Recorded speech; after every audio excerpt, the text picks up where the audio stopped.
खुद को परखना। हम ऐसे एक दुनिया में रहते हैं जहां इंसान खुद को परख नहीं पाता है, खुद को परख नहीं पाता है। ये ह्यूमन टेंडेंसी है, इंसान की साधारण सोच है कि वो दूसरों को परखने के लिए कोशिश करता है। हर बार दूसरों को परखने के लिए हर बार कोशिश करता है, लेकिन खुद के बारे में वो भूल जाता है, खुद के बारे में भूल जाता है।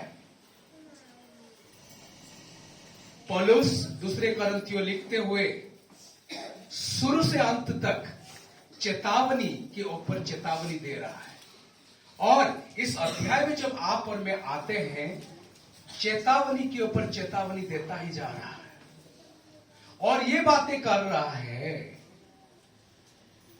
खुद को परखो। बाहर दुनिया आप जब जाते हैं, आप गलती करोगे, 10 बातें बताएंगे, लेकिन अपना गलती लोग नहीं देखते हैं। जब आप और मैं मसीहत में आ चुके हैं, आपकी मेरे दशा भी इस प्रकार ही है। हम दुआ करते, प्रार्थना करते, गिरजा जाते, दान धन सब कुछ करते हैं, लेकिन समस्या अभी भी एक ही है, खुद को देखते नहीं, खुद को जांचते नहीं, परखने के लिए कोशिश ही नहीं करते खुद के बारे में। कभी कभी हम प्रार्थना में इतना लीन रहते हैं, बाइबल अध्ययन में इतना लीन रहते हैं, पारिवारिक हर बातों में इतना लीन रहते हैं, सेवा में, खुद को जांच नहीं पाते हम मसीह में कहां खड़े हैं। ये आपको मुझे जांचने की जरूरत है। दुआ प्रार्थना अच्छी बात है, बाइबल पढ़ना अच्छी बात है, चर्च आना अच्छी बात है, दान धर्म करना अच्छी बात है, कोई भी चीजें बुरा नहीं है, लेकिन बुराई तब जुड़ जाता उसमें जब इन सारे बातें होता रहता मशीन की तरह, और आप और मैं खुद को जांच नहीं पाते, खुद को जांच नहीं पाते। इसलिए पौलुस क्या कहता है, जांचो, जांचो। बड़े अच्छी बात है, जांचो। और दुनिया में ऐसे कोई चीज नहीं है जिसको आप परखते हो और वो परखने के बाद धीरे धीरे धीरे देखने लगते हो, जांचने के लिए कोशिश करते हो, और वो चीजें अच्छा से अच्छा निकालता नहीं है। जब हम अपने बारे में बातें करते हैं, जब खुद को जांचने के लिए कोशिश करते हैं, आप और मैं वास्तव में निखरने लगते हैं, निखरने लगते हैं। अपने आप को परखो कि विश्वास में हो कि नहीं। कौन सा विश्वास, कौन सा विश्वास? पहली बात तो है खुद को परखे कि हम विश्वास में हैं कि नहीं। देखने वाली बात यह है कौन सा विश्वास है वो जिसमें आपको मुझे होना चाहिए था। बाहर लोग भी विश्वास करते मसीह के ऊपर, नहीं करते, लेकिन आपके मेरे विश्वास से कौन सा विश्वास है जो वास्तव में आपको मुझे परखना चाहिए, उस विश्वास में आप और मैं टिके हैं कि नहीं। बाइबल से कुछ बातों को देखने के लिए कोशिश करेंगे। कोई निकालिए प्लीज यहूदा की पुस्तक 3 अध्याय 3 आयत। यहूदा की पुस्तक 3 आयत, प्रकाशित वाक्य से पहले। अंतर 3 का 3 नहीं है, 1 का 3, सिर्फ 3 आयत बोला मैंने, अध्याय बोल दिया था पहले। 3 आयत को पढ़ो। हे प्रियो, जब मैं तुम्हें उस उद्धार के विषय में लिखने में अत्यंत परिश्रम से प्रयत्न कर रहा था जिससे हम सब सहभागी हैं, तो मैंने तुम्हें यह समझाना आवश्यक जाना कि उस विश्वास के लिए पूरा यत्न करो जो पवित्र लोगों को एक ही बार सौंपा गया था। हाँ, पवित्र लोगों को उस विश्वास एक बार सौंपा गया था। विश्वास इंसान की पैदाइश नहीं है। इंसान उसको उत्पन्न नहीं करता है, वो परमेश्वर की ओर से आपको मुझे दिया गया है। जब उस मसीह के ऊपर आप और मैं विश्वास लाते हैं। इब्रानियों की पुस्तक 12 अध्याय पढ़िए। इब्रानियों की पुस्तक 12 अध्याय 1-2। इस कारण जबकि गवाहों का ऐसा बड़ा दल हमको घेरे हुए है, तो आओ हर एक रोकने वाली वस्तु और उलझाने वाले पाप को दूर करके वह दौड़ जिसमें हमें दौड़ना है धीरज से दौड़े, और विश्वास के कर्ता और सिद्ध करने वाले यीशु की ओर ताकते रहें, जिसने उस आनंद के लिए जो उसके आगे धरा था लज्जा की कुछ चिंता न करके क्रूस का दुख सहा और परमेश्वर के सिंहासन की दाहिनी ओर जा बैठा। विश्वास की कर्ता और सिद्ध करने वाला यीशु, विश्वास को उन्होंने बनाया, उसको सिद्ध करता है। उनकी ओर से आपको मुझे विश्वास दिया गया है। किस लिए दिया गया था विश्वास? कि आप और मैं उनके ऊपर विश्वास कर सके, और वही विश्वास आपको मुझे दिया गया था। सवाल ये उठता है, वो जो विश्वास आपको मुझे प्रदान किया गया है, क्या उसमें आप और मैं टिके हैं कि नहीं? ये सवाल जिंदगी की आखिरी तक रहेगा, जिंदगी के आखिरी तक रहेगा। जो विश्वास आपको मुझे दिया गया था, जिसमें आप और मैं मसीह की शुरुआत की थी वसीयत का, वो विश्वास आपके मेरे जीवन में है कि नहीं, ये जांचने वाली बात है। इब्रानियों की किताब 11 अध्याय 5 और 6 आयत को पढ़िए जल्दी। विश्वास ही से हनोक उठा लिया गया कि मृत्यु को ना देखे, और उसका पता नहीं मिला, क्योंकि परमेश्वर ने उसे उठा लिया था, और उसके उठाए जाने से पहले उसकी यह गवाही दी गई थी कि उसने परमेश्वर को प्रसन्न किया है।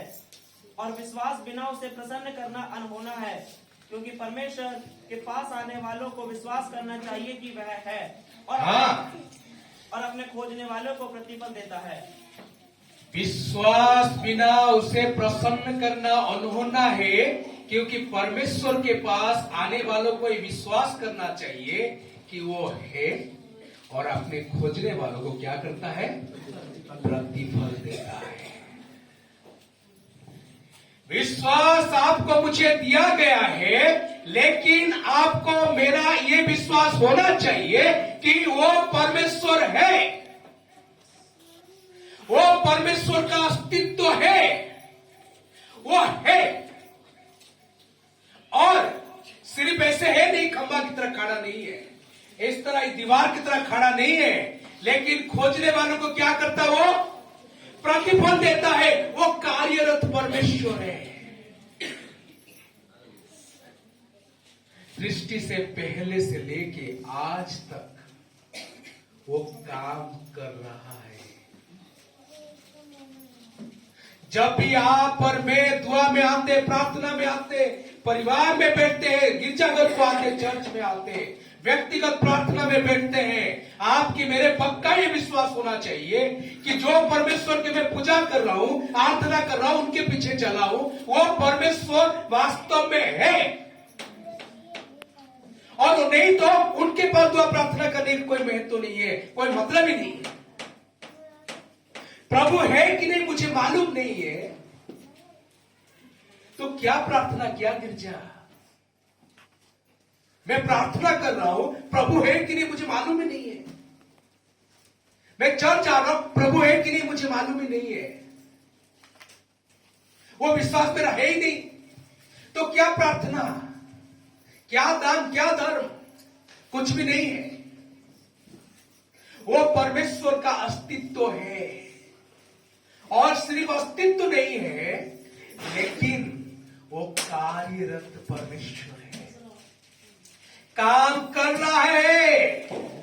मेरे दुख के समय में भी काम करता है, मेरे सुख के समय में भी काम करता है, मेरे काम के साथ वो भी काम करता है, और जुड़ा हुआ है वो कंटिन्यू। इस्राएल का परमेश्वर ना ऊँगता ना सोता है। क्या करता है? 24 घंटा जागा रहता है। वो सो जाए तो आपके मेरे सोना हरामी हो जाएगा, नींद खराब हो जाएगा। वो एक बार सो जाए, वो परमेश्वर कभी नहीं सोता, कभी नहीं उठता। वो कार्यरत परमेश्वर है, उनका अस्तित्व है और वो कार्यरत है। ये विश्वास आपको मुझे करना ही है। इसको भी जांचना जरूरत है। जो विश्वास मुझे दिया गया है उसमें मैं टिका हूं कि नहीं। मैंने मसीह के ऊपर विश्वास किया था, उनके पास आया, लेकिन उसके बाद ये विश्वास भी बढ़ जाता है कि वास्तव में वो परमेश्वर के ऊपर, उनकी उपस्थिति, उनके अस्तित्व के ऊपर मैं विश्वास करता हूं कि नहीं। बहुत बार ऐसे काम आप और मैं करने लगते हैं, लगता है प्रभु आपकी मेरे साथ है ही नहीं, आपको मुझे ध्यान ही नहीं होता है प्रभु है कि नहीं। ऐसे काम अगर आप करने लगते हैं, ऐसे लगता है परमेश्वर के अस्तित्व तो गायब हो चुका है, शैतान की अस्तित्व आ चुका है, इसलिए हम बहुत से ऐसे काम करते जो प्रभु के विरोध होता है। जांचने की जरूरत है, जांचने की जरूरत है। सब मिलके कहेंगे पहला यूहन्ना 3:16। पहला यूहन्ना नहीं, सिर्फ यूहन्ना 3:16 मिलके कहेंगे, क्योंकि परमेश्वर ने जगत को ऐसे प्रेम किया कि उसने अपने एकलौते पुत्र को दे दिया, ताकि जो कोई उस पर विश्वास करे वो नाश न हो परंतु अनंत जीवन पाए। हमें सिर्फ उनके अस्तित्व के ऊपर नहीं, सिर्फ वो कार्यरत है उसके ऊपर नहीं, लेकिन आप और मैं वो प्रभु के ऊपर विश्वास किए, क्योंकि जो कोई उस पर विश्वास करेगा वो नाश ना होगा परंतु अनंत जीवन पाएगा। हम विश्वास किए, अनंत जीवन की भागीदारी हुए, उस रास्ते पे आप और मैं चलने लगे। लेकिन देखने वाली बात है, अभी वो रास्ते में चल रहे कि नहीं। ना हमारे रास्ता नासवान की ओर बढ़ रहा है, ये चिंता करने वाली बात है, ये चिंता करने वाली बात है। वो परमेश्वर के ऊपर आप और मैंने विश्वास किया था, वो यीशु मसीह के ऊपर आप और मैं विश्वास किए थे, इसलिए आपको मुझे अनंत जीवन दिया गया था। मैं ये नहीं कह रहा हूं प्रभु के ऊपर विश्वास करने के बाद आप और मैं गिरेंगे नहीं, पड़ेंगे नहीं, गिरेंगे पड़ेंगे, सच्चाई है। लेकिन प्रभु से ज्यादा जो लोग दूर जाते हैं, प्रभु को ज्यादा से ज्यादा जो लोग ठुकराते हैं, जो काम करना चाहिए वास्तव में उसके विपरीत करते हैं, लगता नहीं है कि वो अनंत जीवन की राहों पर है जो प्रभु को उन्होंने विश्वास किए थे, जिन्होंने उनको अनंत जीवन प्रदान किया था। थोड़ा सा जांच के देखिए खुद के बारे में, थोड़ा जांचने के लिए कोशिश कीजिए, तभी तो आप और मैं आगे बढ़ सकते, मसीहत में उस विश्वास में टिके रह सकते हैं। क्या क्या बोला मैंने? एक तो जो विश्वास आपको मुझे दिया गया था, दूसरी बात है वो परमेश्वर के अस्तित्व, उनके कार्य, वो कार्यरत परमेश्वर है, और तीसरी बात वो अनंत जीवन की राह जिसमें विश्वास करने के बाद आपको मुझे मिला था, और चौथी बात निकालिए रोमियो की पुस्तक उसका पहला अध्याय 17 निकालिए। क्योंकि उसमें परमेश्वर की धार्मिकता विश्वास से और विश्वास के लिए प्रकट होती है, जैसा लिखा है, विश्वास से धर्मी जन जीवित रहेगा। हाँ, सिर्फ टिके नहीं, अस्तित्व के ऊपर विश्वास करे और उसके बाद अनंत जीवन के राहों पर चलने वाली बात, उसके बाद धर्मी जन विश्वास से जीवित रहेगा। आमेन। जिंदा रहने वाली बात भी आप और मैं भूल चुके बहुत बार। जो मसीह के पास आया है वो अपने कर्म के वजह से नहीं जीवित रहता, ना अपने दान धर्म के वजह से जीवित रहता है, ना और अपने ज्ञान बुद्धि के वजह से जीवित रहता है। वो तो जीवित इस कारण रहता है क्योंकि उन्होंने विश्वास किया है। क्योंकि मसीह को ग्रहण करने के बाद आप और मैं अभी भी पापी है, ये तो सच्चाई है, लेकिन धार्मिक गिने जाते हैं, धार्मिक गिने जाते हैं। और वो जो धार्मिकता विश्वास करने से ही जीवित रहना पड़ता है। बिना विश्वास से कोई भी कभी भी धार्मिक गिना नहीं जा सकता, नहीं जा सकता कभी। आप और मैं सोच रहे होंगे भाई मैं इतने बार बाइबल पढ़ता हूं इसलिए मैं थोड़ा धार्मिक रास्ते पर हूं। आप और मैं ये सोच रहे होंगे मैं इतने दान धर्म करता हूं शायद इसलिए मैं प्रभु के राहों पर हूं कि धार्मिक हूं। मैं रोज चर्च आता हूं, दुआ करता हूं, प्रार्थना करता हूं, शायद इसलिए मैं धार्मिक हूं। ऐसे कोई भी बात नहीं है, लेकिन विश्वास पहला कदम, उसके बाद उसके पीछे सब चलता रहता है, हर चीज है। वही आपको मुझे धार्मिक जीवन में जीवित रखता है, धार्मिक जीवन में जीवित रखता है। जब आप 11 अध्याय को पढ़ते हैं इब्रानियों की किताब, उस 11 अध्याय में विश्वास की बड़े बड़े योद्धा के नाम है।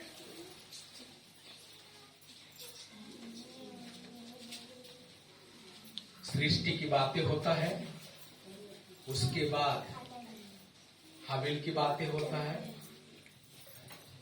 उसके बाद नूह की बातें होता है, उसके बाद अब्राहम की बातें होता है, उसके बाद है इसहाक, याकूब, सब बड़े बड़े, मूसा जो भी बड़े बड़े, दाऊद, सबकी बातें होता है। इसलिए आप नीचे जाओगे विश्वास के इतने बड़े बादल जो घेरे हुए योद्धा लोग के बड़े बड़े योद्धा, लेकिन अब्राहम की बातें सबसे ज्यादा लिखा गया। क्यों लिखा गया अब्राहम की बातें सबसे ज्यादा? क्यों अब्राहम को विश्वास का आदि पिता कहते हैं? क्या ऐसे कारण है? क्या ऐसे कारण है अब्राहम को विश्वास के आदि पिता कहते हैं? रोमियो की पुस्तक 4 अध्याय 17, जल्दी पढ़िए। जैसा लिखा है, मैंने तुझे बहुत सी जातियों का पिता ठहराया है। अब्राहम को उस परमेश्वर के सामने जिस पर उसने विश्वास किया और जो मरे हुओं को जिलाता है और जो बातें हैं ही नहीं उनका नाम ऐसा लेता है कि मानो वे हैं। हाँ, ध्यान से सुनिए। कौन सा परमेश्वर के ऊपर विश्वास किया उसने? जो मरे हुओं को जिलाता है और उनका नाम ऐसे लेता है जो है नहीं वास्तव में, लेकिन ऐसे लेता है मानो वो है।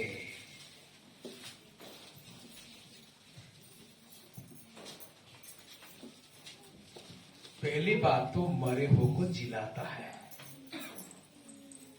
किसके बारे में बात हो रहा है या सारा के बारे में बात हो रहा है? सारा, जिसके नाम सारे था, क्या मर गया था उनका? उनका जो गर्भ है वो मृत्यु हो चुका था। कोई ताकत नहीं था और कोई जीवन भी पनप जाए उसमें। लेकिन क्योंकि अब्राहम जानता था शून्य से जो परमेश्वर इस विश्व ब्रह्मांड को लेके आया है, जहां कुछ था ही नहीं, वो परमेश्वर वो स्थान में पूरा विश्व ब्रह्मांड की सृष्टि किया है।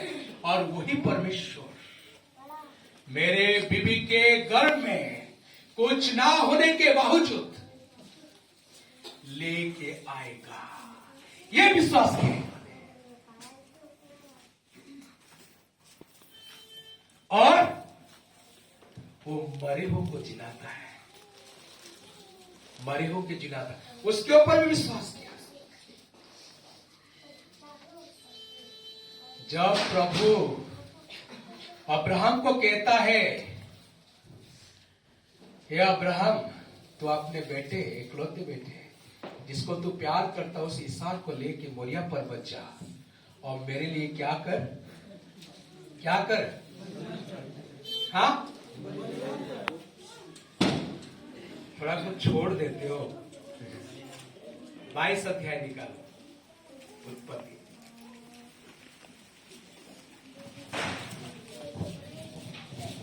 जल्दी पढ़ो थोड़ा सा, 3 आयत। अतः अब्राहम सवेरे तड़के उठा हाँ। और अपने गधे पर कांडी कसकर, वो 3 आयत है।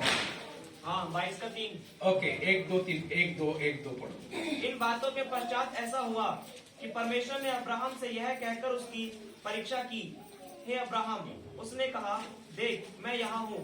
उसने कहा, अपने पुत्र को अर्थात अपने एकलौते पुत्र इसहाक को, जिससे तू प्रेम रखता है, संग लेकर मोरिया देश में चला जा और वहाँ उसको एक पहाड़ के ऊपर, जो मैं तुझे बताऊंगा, होम बलि करके चढ़ा। होम बलि करके चढ़ा। होम बलि, लेवी व्यवस्था पहला अध्याय में देखोगे आप, होम बलि पहले आता है।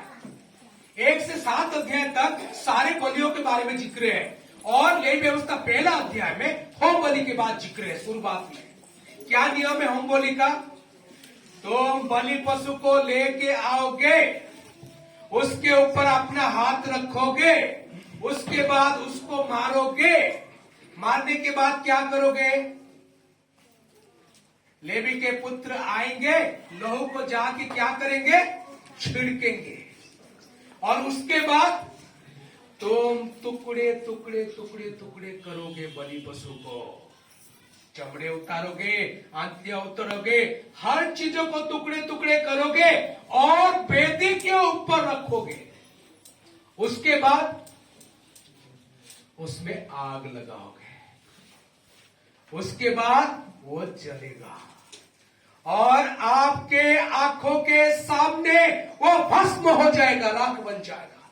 तभी होम बलि ग्रहण योग्य होगा। प्रभु क्या कह रहे हैं अब्राहम को? लेके जा, मार, टुकड़े टुकड़े कर, बेटी के ऊपर रख, आग जला और अपने बेटे को अपने सामने भस्म होना देख। तभी मुझे लगेगा तो मेरे को बहुत प्यार करता है। और उसके लिए वो राजी हो गया था। क्यों राजी हो गया था? क्यों राजी हो गया था? जो परमेश्वर शून्य से सब कुछ निकाला है, ये राख से भी मेरे बेटे को उत्पन्न करेगा, क्योंकि उन्होंने प्रतिज्ञा किया है। राजी हो गया था। मेरे प्रियो, विश्वास ऐसे ही नहीं होता। ऐसे ही उसको विश्वास के आदि पिता नहीं कहते। सवाल अभी भी एक ही है।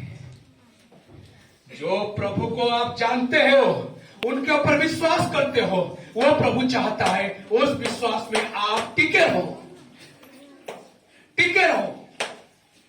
चाहे हानि उठाना पड़े, पक्का विश्वास होना चाहिए कि हानि तो अभी हो रहा है, लेकिन प्रभु जो प्रतिज्ञा किया है, इसके बाद गारंटी पूरा होगा, गारंटी पूरा होगा।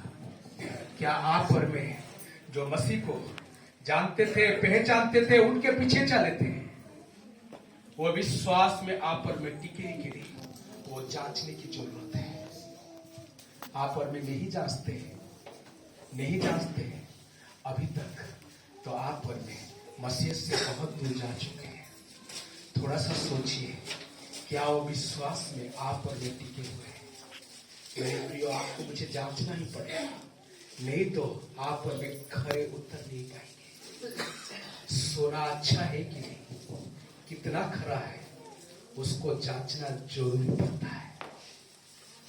और जांचने के लिए उसमें आग लगाना ही पड़ता है, नहीं तो खरा सोना निकल के नहीं आता।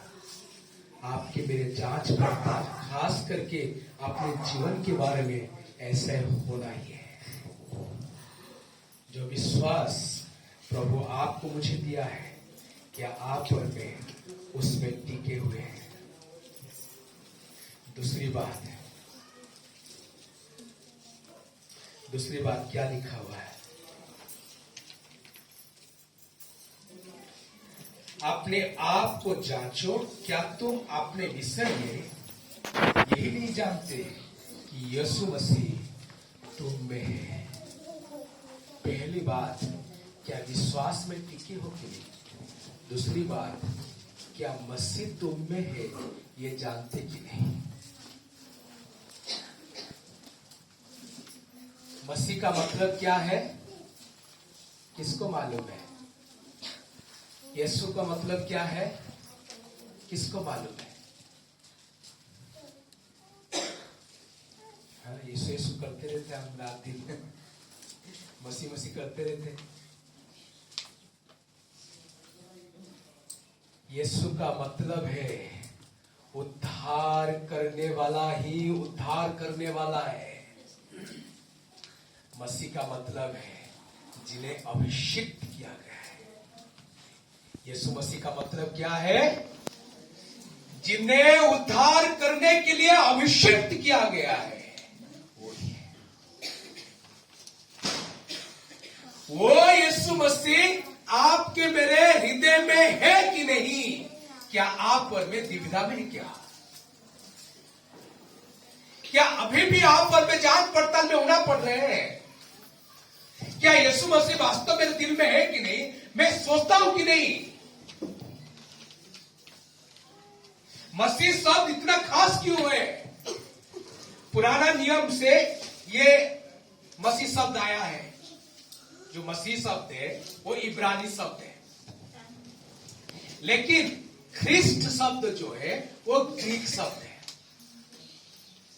तो ये शब्द को इतना महत्व क्यों देते हैं? देखिए, आप नया नियम में देखोगे सुसमाचार, उसके बाद इतिहास, इन दोनों में यीशु नाम थोड़ा आपको दिखेगा ज्यादा। उसके बाद जाओगे नया नियम में, आपको यीशु नाम थोड़ा कम दिखने लगेगा। क्या दिखने लगेगा? मसीह दिखने लगेगा। मसीह मसीह मसीह मसीह मसीह सर्वहार मसीह। इसलिए हम जय मसीह की।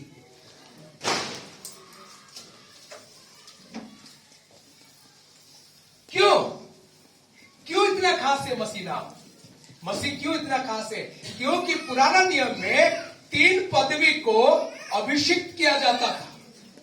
पहला कौन है? याजक है। याजक का काम क्या है? इंसानों की अनुरोध फरियादों को लेके परमेश्वर के पास जाना। हे प्रभु, इसका ये समस्या हो, प्रभु के पास जाना। दूसरा, भविष्यवक्ता को अभिषिक्त किया जाता था। उसका काम क्या है? परमेश्वर के पास से जो कुछ बातें हैं वो लाके इंसान को देना। और तीसरा, राजा को अभिषिक्त किया जाता था। उसका काम क्या है? कि परमेश्वर के नियम के अनुसार लोगों को शासन करना और लोगों को सुरक्षित रखना हर बुराई से। एक लोगों की बातें लेके प्रभु के पास जा रहा है, उसको अभिषेक किया गया। दूसरा, परमेश्वर की बातों को लेके लोगों के पास आ रहा है, उसको अभिषेक किया गया। तीसरा, परमेश्वर के नियम कानून के अनुसार लोगों के ऊपर शासन करना, उनकी उनकी समय कैसे जा रहा है, उनकी कैसे दिन जीवन यापन कैसे कर रहा है, यह देखना। और सुरक्षा देना है। और यीशु मसीह को डायरेक्ट अभिषिक्त व्यक्ति कहा गया, इसलिए कहा गया कि वो बड़ा याजक है, सबसे बड़ा याजक, वो सबसे बड़ा भविष्यवक्ता है, वो सबसे बड़ा राजाधिराज है, इसलिए उनको अभिषिक्त व्यक्ति कहा गया है। और जांचने वाली बात यह है, मसीह है कि नहीं तुम जानते हो कि नहीं? मसीह है कि नहीं तुम जानते हो कि नहीं? यदि मसीह तुम में है, क्या क्या होना चाहिए? वो अदृश्य परमेश्वर का प्रतिरूप है। तो मसीह है तो परमेश्वर की स्वरूप मुझ में दिखाई देना चाहिए। परमेश्वर का क्या क्या स्वरूप है? सत धार्मिकता, सत पवित्रता, सत ज्ञान, वो स्वरूप मुझ में दिखाई देना चाहिए। कोई पढ़िए, जल्दी पढ़ना।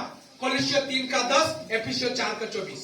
और नए मनुष्यत्व को पहन लिया है, जो अपने सृजनहार के स्वरूप के अनुसार ज्ञान प्राप्त करने के लिए नया बनता जाता है। सृजनहार के स्वरूप के अनुसार ज्ञान प्राप्त करने के लिए, एफिसियों 4:24। और नए मनुष्यत्व को पहन लो, जो परमेश्वर के अनुरूप सत्य की धार्मिकता और पवित्रता में सृजा गया है। हाँ, परमेश्वर के अनुरूप सत्य की धार्मिकता और पवित्रता। परमेश्वर मनुष्यों की तरह नहीं है कि ऐसे रूप, मैं आदम को अपने रूप देता हूं, आदम दिखने में मेरे तरह हो। बहुत बार लोग सोचते हैं ना, ऐसे नहीं है, क्योंकि परमेश्वर आत्मा है, वो आत्मिक स्वरूप में इंसान को बनाया था। और वो आत्मिक स्वरूप क्या क्या है? सब धार्मिकता, सब पवित्रता और सत्य ज्ञान। लेकिन पाप जब प्रवेश करता है, सारे सत्य हट जाता है। अभी भी इंसान के पास ज्ञान बचा हुआ है, अभी भी इंसान धर्म कर्म करने के लिए कोशिश करता है, अभी भी इंसान सोचता है थोड़ा पवित्रता में जीने के लिए कोशिश करूं, लेकिन सत्य को छोड़ के करता है।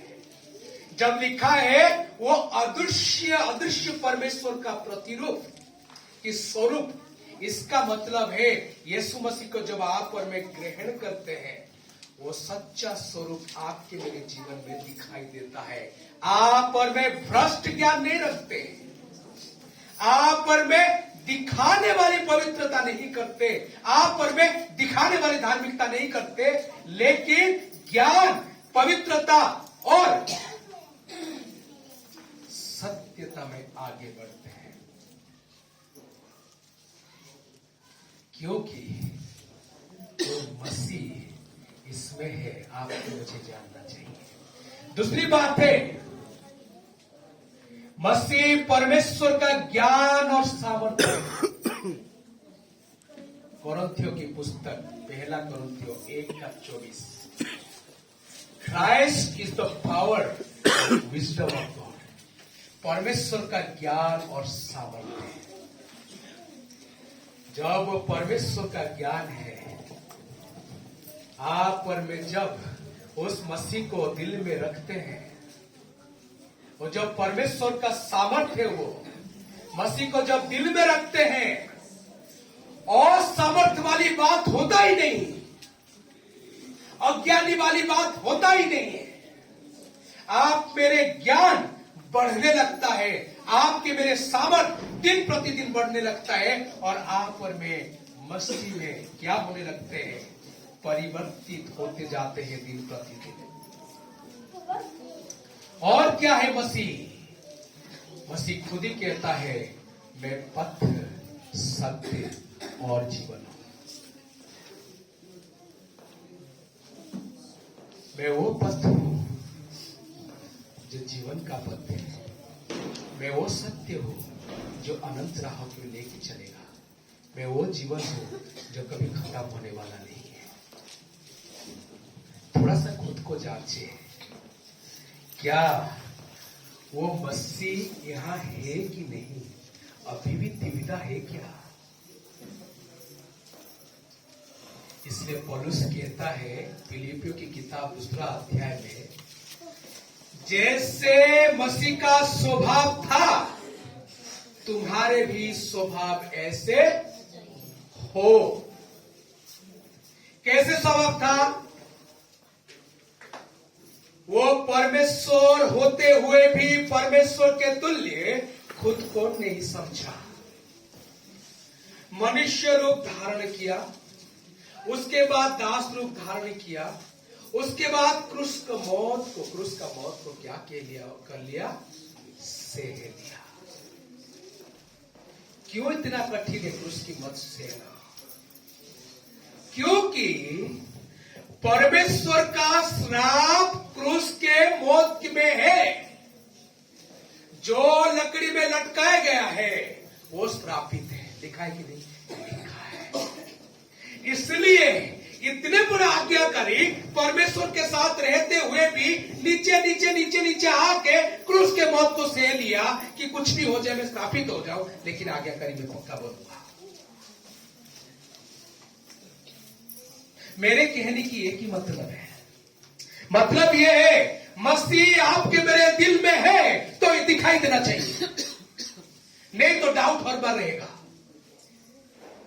मेरे ज्ञान में दिखाई देना चाहिए, मेरे पवित्रता में दिखाई देना चाहिए, मेरे धार्मिकता में दिखाई देना चाहिए, और मेरे सामर्थ्य में दिखाई देना चाहिए, मेरे जो पथ में जो चल रहा हूं उसमें दिखाई देना चाहिए। और उसमें नहीं है, मैं मसीह से बहुत दूर जा चुका हूं, और मेरे स्वभाव में भी दिखना चाहिए। फिलिपियों 2 अध्याय इसलिए बहुत खास है क्योंकि वहां मसीह की नम्रता के बारे में बार बार कितना ऊंचा होते हुए भी नीचे आता गया। मैं देखा हूं मसीहत में क्या प्रॉब्लम है। एक बार मसीह को जानने के बाद 1 साल होता है, नम्रता रहता है, 2 साल होता है, थोड़ा रहता है, 4, 5 साल के बाद नम्रता गायब होने लगता है। क्यों होता है ऐसे?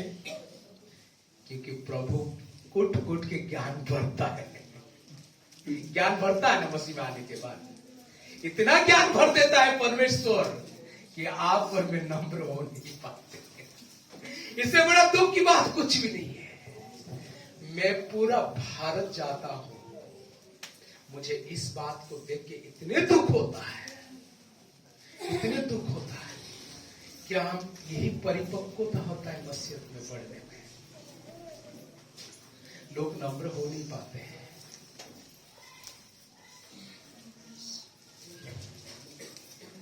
हे परिश्रम करने वाले, बोझ से दबे हुए लोग, मेरे पास आओ, मैं तुम्हें विश्राम दूंगा। उसके बाद क्या लिखा है?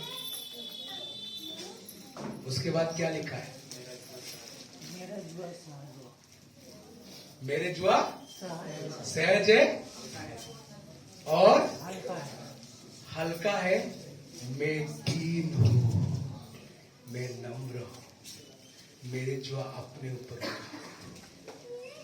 विश्राम के लिए आओ, अच्छी बात है, विश्राम करो, अच्छी बात है, लेकिन विश्राम में घमंडी मत बनो, क्योंकि ज्यादा विश्राम करने से घमंड आ जाता है।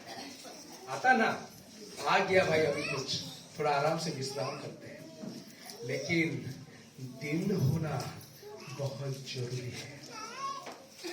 और मसीह के स्वभाव आपके मेरे अंदर होना चाहिए, जो दीनता के स्वभाव है। थोड़ा सा जानिए, क्या वो दीनता आपके मेरे दिल में, अंदर, काम में, सब में दिखाई देता है?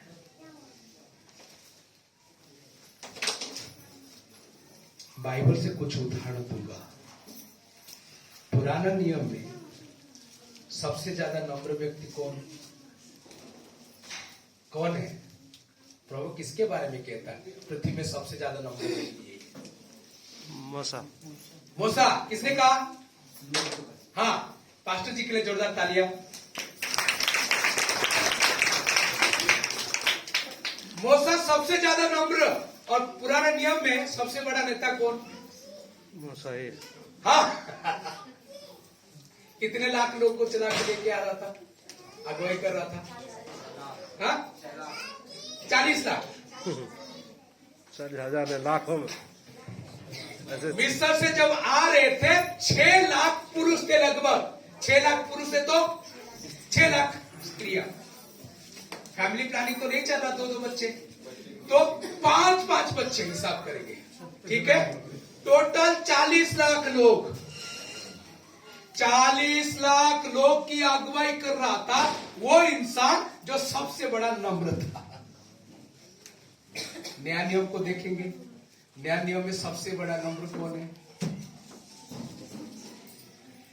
ये बात सत्य और हर प्रकार के मानने की योग्य है कि यीशु मसीह पापियों के उद्धार के लिए इस दुनिया में आया था, जिनमें से मैं प्रधान पापी हूं। पौलुस क्या कह रहा है? पौलुस 10-12 मंडली स्थापन करने के बाद, 12-13 टॉप चिट्ठियां लिखने के बाद, मसीह के लिए कोड़े खाने के बाद, सब कुछ करने के बाद क्या कहता है? मैं प्रधान पापी था नहीं बोल रहा है, मैं प्रधान पापी हूं। और नया नियम में किसको ज्यादा प्रभु सबसे ज्यादा इस्तेमाल किया? किसको? पौलुस को। सबसे ज्यादा नम्र, सबसे ज्यादा इस्तेमाल। पुराने नियम में सबसे ज्यादा नम्र, सबसे ज्यादा इस्तेमाल।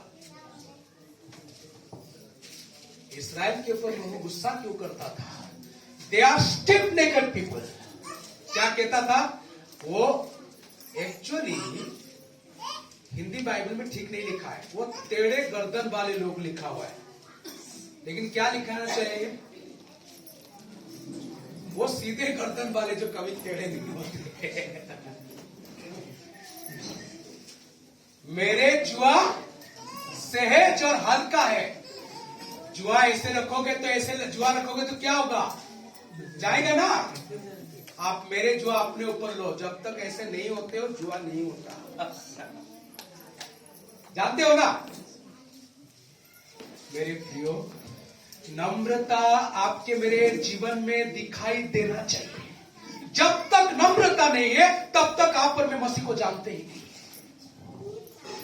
मसीह की स्वभाव आपके मेरे जीवन में नहीं है, मसीह के स्वरूप आपके मेरे जीवन में नहीं है, मसीह के सामर्थ आपके मेरे जीवन में ही है। हर बार डाउट होने लगेगा कि वास्तव में मसीह मेरे साथ एक नहीं है। हालेलुया। मेरे प्रियो, और एक बात कहना चाहता हूं मैं, जस्ट 5 मिनट, कोई इधर उधर हलचल मत हुई, प्लीज 5 मिनट, जस्ट 5 मिनट। और जांच में तुम कमी पाए गए तो क्या लिखा है? निकम्मे ठहरोगे। लिखा है ना? लिखा है नहीं तो तुम जांच में निकम्मे निकले हो। क्या क्या जांच? दो जांच है। एक तो विश्वास में हो कि नहीं, हमने विश्वास के बारे में बातें किया। दूसरी बातें हमने किया कि मसीह तुम में है कि नहीं। ये दो जांच आपको मुझे करना ही है। और ये जांच में हम नीचे आ गए हैं, सही से जांच नहीं कर पा रहे, तो आप और मैं क्या होंगे? निकम्मे होंगे। निकम्मे का मतलब काम नहीं लगने वाला, कोई काम का नहीं है, कोई काम का नहीं है। मत्ती 5 अध्याय जल्दी निकालिए, पढ़िए 13 आयत को।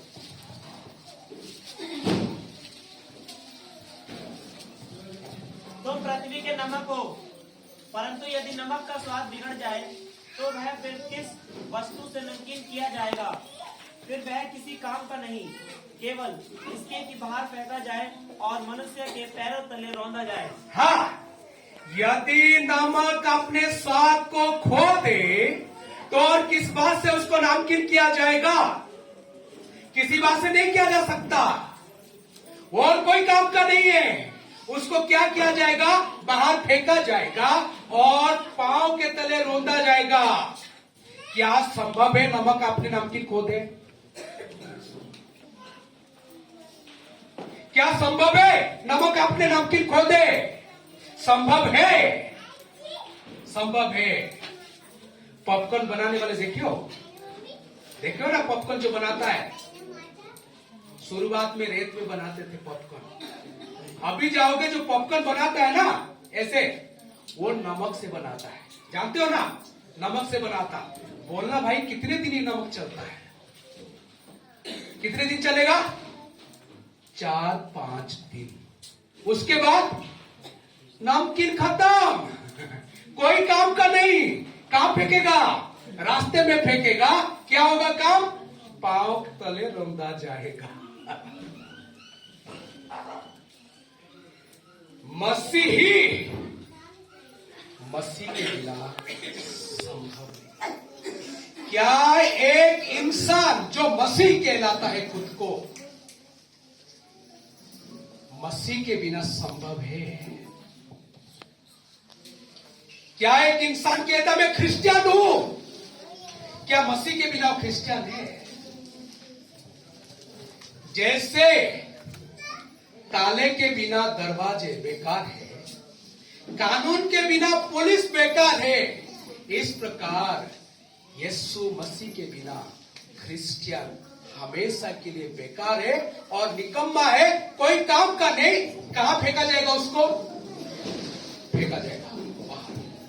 और बाइबल में जो फेंका जाने वाली बात है वो सिर्फ अंधेरा, सिर्फ रोना, सिर्फ धोना और दांत ऐसे करने वाली जगह है जहां सिर्फ तकलीफ तकलीफ तकलीफ।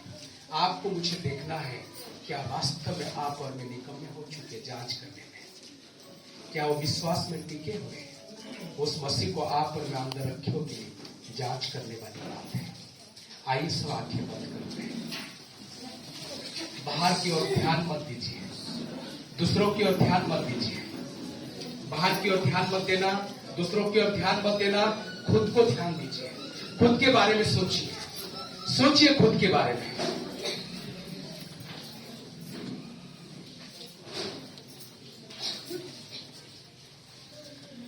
तेरे चरणों में जगह दे दे प्रभु, तेरे बाहों में छिपा ले। जगह दे दे प्रभु, जगह दे दे प्रभु,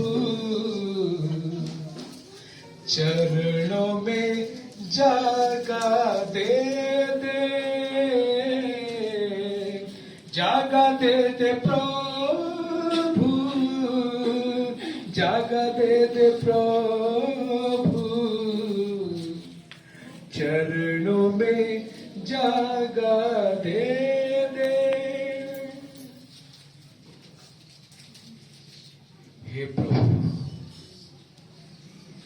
तेरे ऊपर दृढ़ विश्वास करने के लिए हमें तू मदद कर। तो दिल में है ये पक्का विश्वास हमारे ऊपर विश्वास। मैं अनुरोध करता हूं, जितने जन आज फिर से अपने जीवन प्रभु के हाथ में समर्पण करना चाहते हो, आप प्लीज अपने जगह पे खड़े हो जाइए।